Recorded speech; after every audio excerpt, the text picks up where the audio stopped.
गर्जा Maharashtra news सदैव आपल्यासोबत।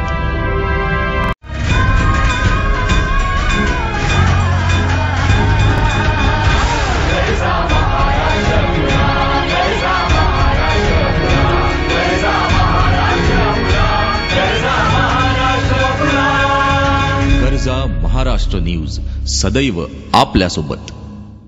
नमस्कार, मी स्मिता बोरसे। गर्जा महाराष्ट्र न्यूज मध्ये आपले स्वागत आहे। नजर टाकूयात आजच्या ठळक आणि विशेष घडामोडींवर।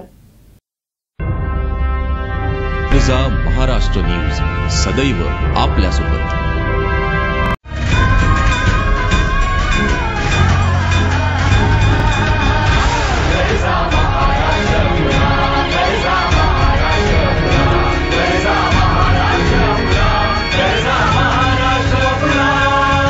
गर्जा महाराष्ट्र न्यूज सदैव आपल्यासोबत।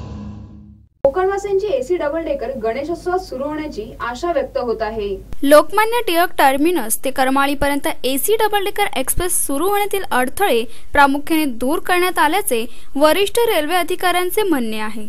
ही एक्सप्रेस आठवड्यातून 3दा सोडण्याची तयारी सुरू आहे। पुणे सिकंदराबाद मार्गावर चालवण्यात आलेल्या एक्सप्रेसचे 10 डबे यापूर्वीच मुंबईत दाखल झाले असून त्या गाडीच्या सुरक्षा विषयक चाचण्याही यशस्वी ठरल्या आहेत। ही गाडी सुरू करण्यापूर्वी मुख्य सुरक्षा आयुक्ताकडून अद्याप परवानगी मिळवायची आहे।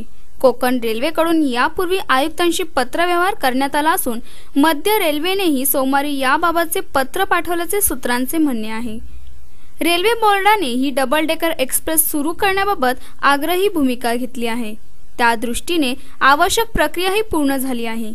केवळ सुरक्षा आयुक्तांनी हिरवा कंदील देताच ही एक्सप्रेस कोकण मार्गावर धावेल असा दावा केला जात आहे। जनशताब्दीच्या धर्तीवर अतिरिक्त गाडी डबल डेकर एक्सप्रेस आठवड्यातून 3दा चालवण्याचा प्रस्ताव आहे।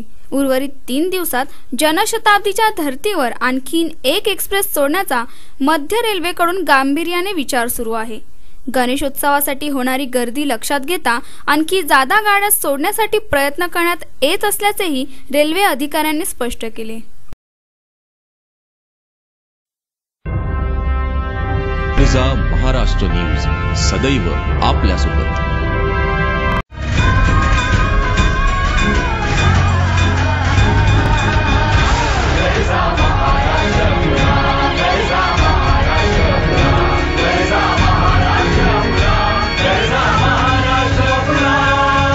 गर्जा महाराष्ट्र न्यूज सदैव आपल्यासोबत।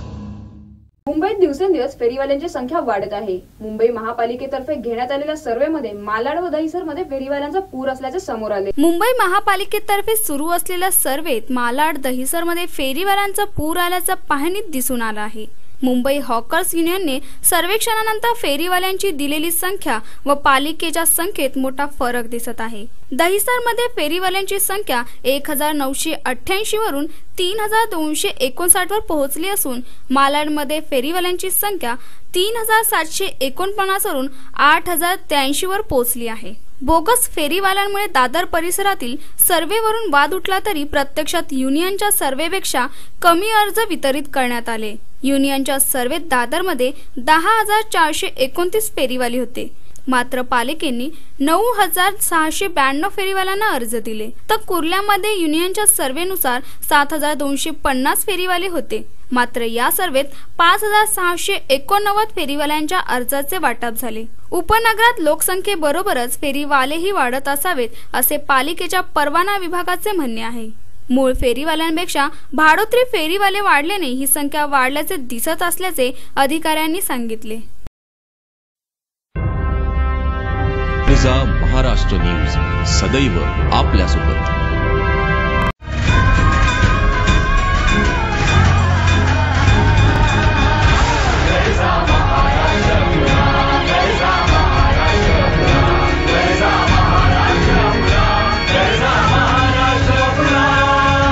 गर्जा महाराष्ट्र न्यूज सदैव आपल्यासोबत।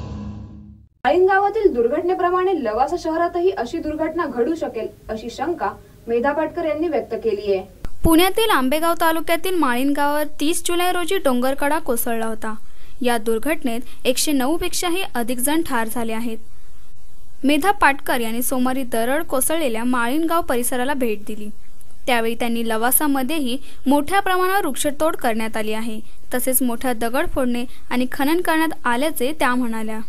लवासा शहर उभे करताना पर्यावरण नियमांचे उल्लंघन केल्याचा आरोप पाटकरांनी केला आहे. यामुळे लवासामधील अनेक गावांवर भविष्यात दरड कोसळण्याची शक्यता असल्याचे त्या म्हणाल्या.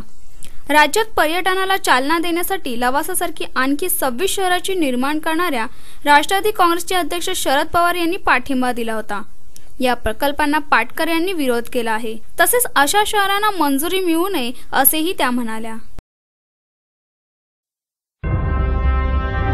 महाराष्ट्र न्यूज सदैव आपल्यासोबत.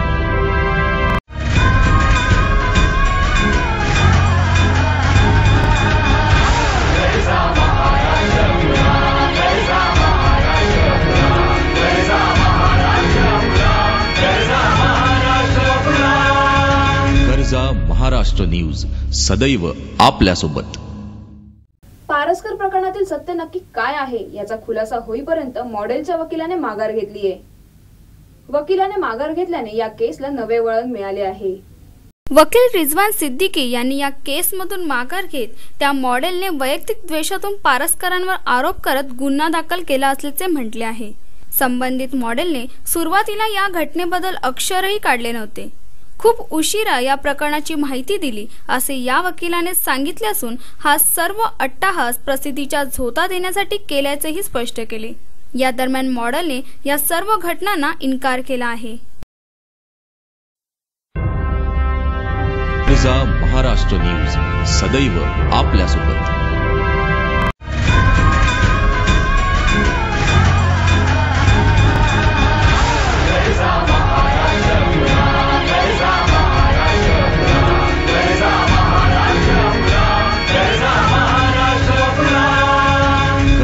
महाराष्ट्र न्यूज सदैव आपल्यासोबत. अन्न व औषध प्रशासन विभागाने औषध विक्रेत्यांवरील कारवाई थांबवावी अन्यथा 55,000 केमी संपावर जातील असा इशारा राज्य केमी संघटनेचे अध्यक्ष जगन्नाथ शिंदे यांनी जळगाव येथे दिला आहे. अन्न व औषध प्रशासन विभागाने राज्यभरातील औषधी विक्रेत्यांवर कारवाई थांबवावी अन्यथा राज्यातील 55,000 केमिस्ट संपावर जातील असा इशारा राज्य केमिस्ट संघटनेचे अध्यक्ष आमदार जगन्नाथ शिंदे यांनी जळगाव येथे दिला आहे. कार्यकारिणी अस्तित्वात आली. यामध्ये आम्ही जे काही इम्पॉर्टंट विषयावरती निर्णय घेतलेले आहे. यामध्ये गेले 1.5 ते 2 वर्षापासून आमच्या रिटेल केमिस्टवर सुमारे 18,000 केमिस्टवर अन्न आणि औषध प्रशासनाच्या मार्फत कठीण अशा कारवाया झाल्या. ज्यामध्ये 0 दिवसापासून 120 दिवसापर्यंत लायसन्स परवाने कॅन्सल आपले निलंबित करणे किंवा परवाने रद्द करणं अशा प्रकारच्या कारवाया झाल्या.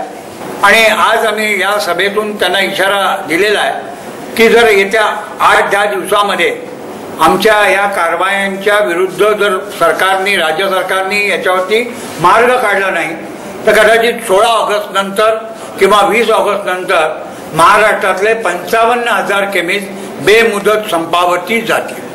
केमिस्ट संघटनेच्या कार्यकारिणी बैठकीच्या समारोपानंतर घेतलेल्या पत्रकार परिषदेत ते बोलत होते. यावेळी सुनील भंगाळे व अनिल झवर आदी पदाधिकारी उपस्थित होते. महाराष्ट्र न्यूज सदैव आपल्यासोबत.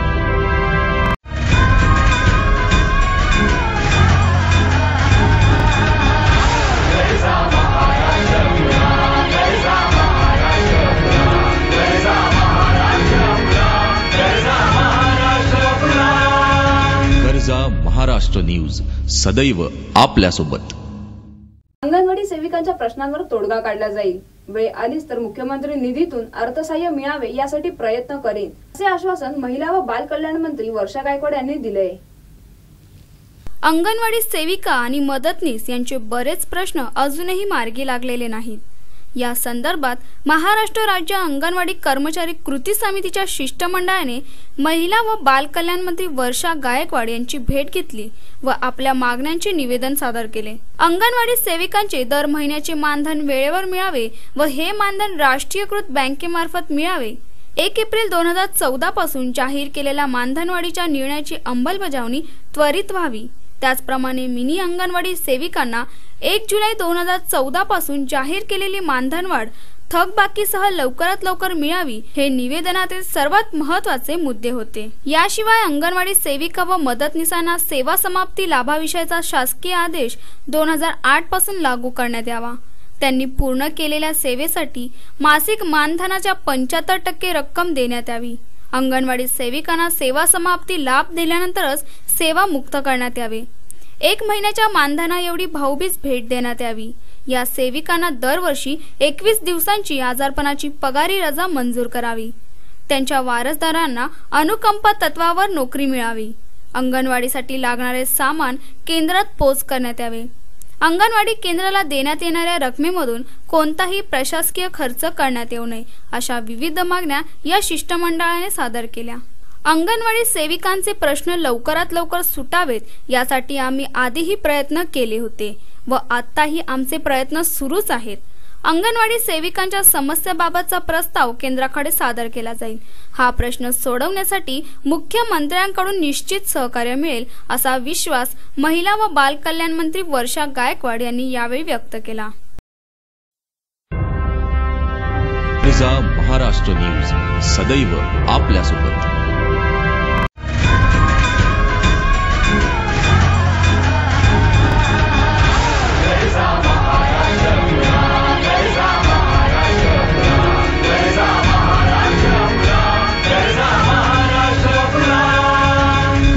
महाराष्ट्र न्यूज सदैव आपल्यासोबत। फ्रेंडशिप डेच्या दिवशीच 3 जिवलग मैत्रिणींचा अंत झाल्याने वाशिम परिसरात हळहळ व्यक्त होत आहे। रविवारी फ्रेंडशिप डे साजरा करण्यासाठी शिवानी, प्रज्ञा आणि ऐश्वर्या या 3 मैत्रिणी एका शेतात गेल्या होत्या। शेतातील तळ्यावर फ्रेंडशिप डे साजरा करण्याचा त्यांचा प्लॅन होता। मात्र तळ्याकाठी असलेल्या शेवाळूवरून तिघींचाही पाय घसरला आणि त्या तळ्यात पडल्या। तिन्ही मैत्रिणींना पोहायला येत नसल्यामुळे त्यांना तळ्याबाहेर येणं जमलं नाही आणि अखेरीस पाण्यात बुडून तिघींचा अंत झाला। फ्रेंडशिप डेच्या दिवशीच तिन्ही जिवलग मैत्रिणींचा अंत झाल्याने वाशिम परिसरात हळहळ व्यक्त केली जात आहे। गणेश मोहाळे, गरजा महाराष्ट्र न्यूज, वाशिम। महाराष्ट्र न्यूज सदैव आपल्यासोबत।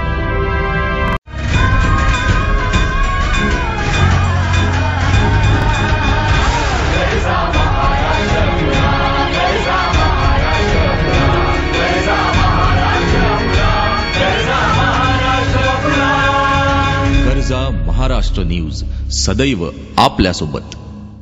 भारतीय संघटनेचे महासचिव राजीव मेहता व कुस्ती रेफरी वीरेंद्र मलिक यांना वेगवेगळ्या आरोपांखाली अटक करण्यात आली होती।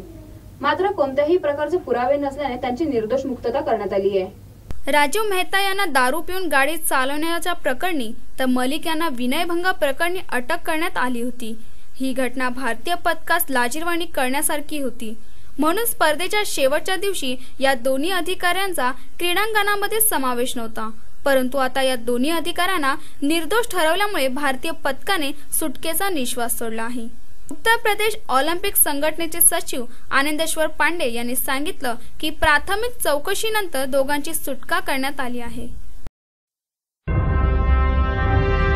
महाराष्ट्र न्यूज सदैव आपल्यासोबत।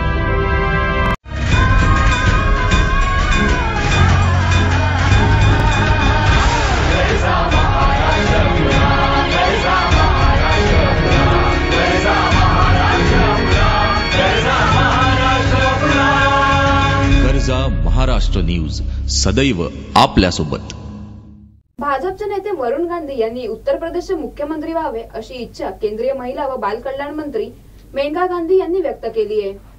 उत्तर प्रदेश सरकारची सत्ता भाजपकडे असल्यास उत्तम, तसेच वरुणने या राज्याची सत्ता हाती घेतली तरी अतिउत्तमच असे मेनका म्हणाल्या। मला वाटते वरुण ही जबाबदारी नक्कीच चांगल्या प्रकारे पेलू शकेल। संसदेतील सदस्य असण्याची त्याची ही दुसरी वेळ आहे। तो खूप वाचतो, विविध वृत्तपत्रांमध्ये लिखाण करतो, त्याला बऱ्याच गोष्टींची माहिती आहे आणि मी त्याच्या या प्रगतीमुळे खूप आनंदी असल्याचं मेनका म्हणाल्या। मात्र भाजपकडून याबाबत कोणतीही अधिकृत विधान करण्यात आलेले नाही। उत्तर प्रदेशातील भाजपचे प्रमुख लक्ष्मीकांत वाजपेयी यांना मेनका यांनी केलेले हे विधान त्यांचे वैयक्तिक मत असल्याचे सांगितले आहे। महाराष्ट्र न्यूज सदैव आपल्यासोबत।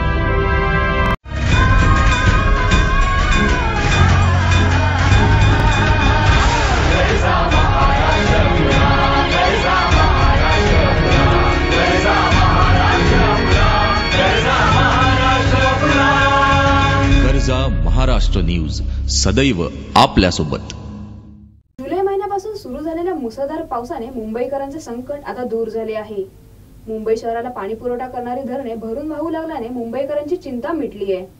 जुलै महिन्यापासून सुरू झालेल्या मुसळधार पावसामुळे मुंबईकरांवरील पाणी संकट दूर झाले असून शहराला पाणी पुरवठा करणारे तानसा धरणही सोमवारी दुपारी भरून वाहू लागले.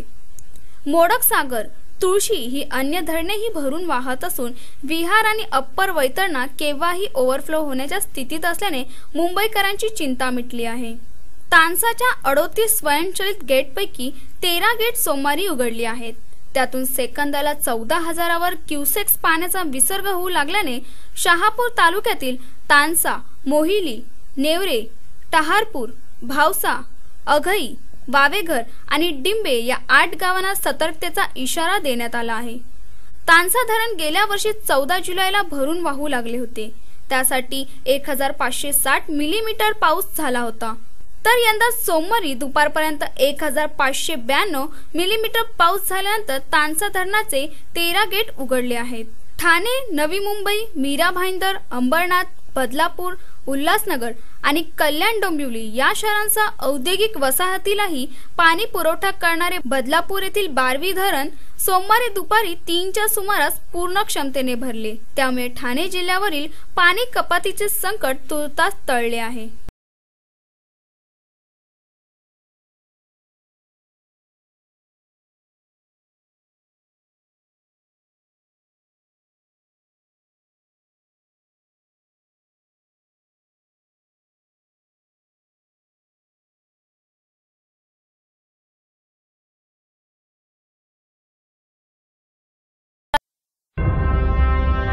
कर्जा महाराष्ट्र न्यूज सदैव आपल्यासोबत.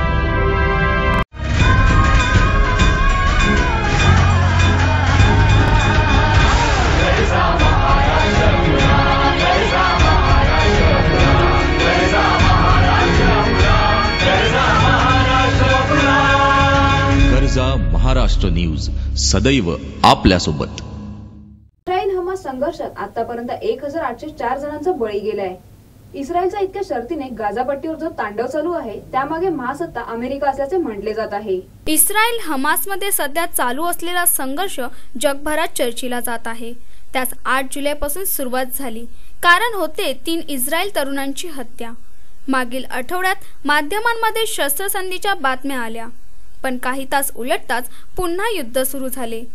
शस्त्रसंधी युद्ध असा सापशिडीचा खेळ सध्या गाझापट्टीवर चालू आहे. इस्रायलच्या इतक्या शर्तीने गाझापट्टीवर जो तांडव चालू आहे त्यामागे आहे महासत्ता अमेरिका. अमेरिकाच या देशाला शस्त्रांचा पुरवठा करीत आहे. सत्ता संतुलनाच्या उद्देशाने हे सर्व घडत आहे. इस्रायल हमास संघर्षात आतापर्यंत 1804 नागरिकांचा बळी गेला आहे. 3000 लोकांची घरे उद्ध्वस्त झाली आहेत असे गाझाच्या अधिकाऱ्यांनी सांगितले आहेत. या सर्व घडामोडीतून जास्तीत जास्त पॅलेस्टाईन नागरिकांना मेटाकुटीस आणायचे आणि संपूर्ण गाझावर वर्चस्व प्रस्थापित करायचे हा उद्देश इस्रायलचा दिसून येतो. कर्जा महाराष्ट्र न्यूज सदैव आपल्यासोबत.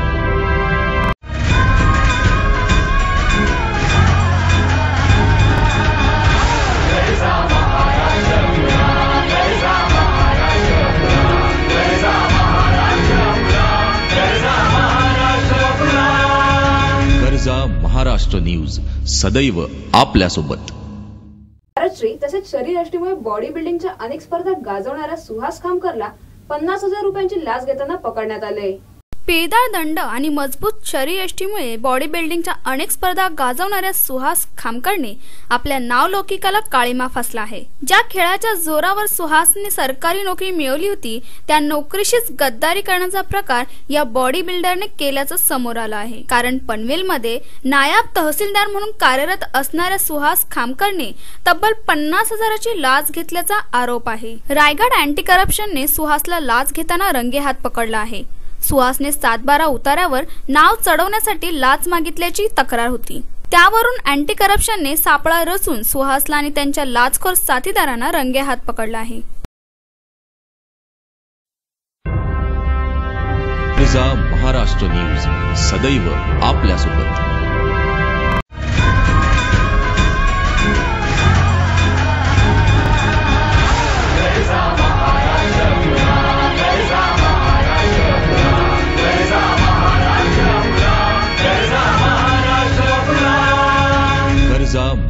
महाराष्ट्र न्यूज सदैव आपल्यासोबत. मुंबा संघाने पुणे पलटण संघावर 44-28 अशी मात करत स्टार प्रो कबड्डी स्पर्धेमध्ये दमदार विजय मिळवलाय. शब्बीर पाथापालेम व जीवा कुमार यांनी यू मुंबासाठी उत्तम चढाईपटू व उत्तम पकडूपटूची कामगिरी चोख बजावली. दोघांनाही सामन्याअखेरीस याच कामगिरीसाठी गौरवण्यात आले. पुणेरी पलटण संघातर्फे अपेक्षेप्रमाणे वजीर सिंगने एक हाती कामगिरी केली. त्याने सर्वाधिक गुण वसूल केले, पण तो संघाला विजय मिळवून देण्यात अपयशी ठरला. यू मुंबाने सामन्याच्या अगदी सुरुवातीपासूनच वर चष्मा राखला. 9-1 अशी आघाडी घेत यू मुंबाने सामन्यावर वर्चस्व मिळवले, पण यू मुंबाची काहीशी ढिलाई व पुणेरी पलटणच्या खेळाडूंची पकड करण्यात आलेले अपयश यांचा फटका त्यांना बसला आणि पुणेरी पलटण संघाने पिछाडी भरून काढली. त्यामुळे पूर्वार्धात यू मुंबाचा संघ केवळ 18-17 अशा एकाच गुणाने आघाडीवर होता. दुसऱ्या सत्रात मात्र यू मुंबाने पलटणच्या ढिसा बचावाचा फायदा उठवला. अष्टपैलू खेळाचे प्रदर्शन करीत यू मुंबाने सामना जिंकला. यू मुंबाने या विजयासह 28 गुण मिळवले आहेत. गेल्या 6 सामन्यात त्यांना कुणीही पराभूत केलेले नाही. त्यांची पुढील लढत आता उद्या बंगळुरू बुल्सची होईल. कर्जा महाराष्ट्र न्यूज सदैव आपल्यासोबत.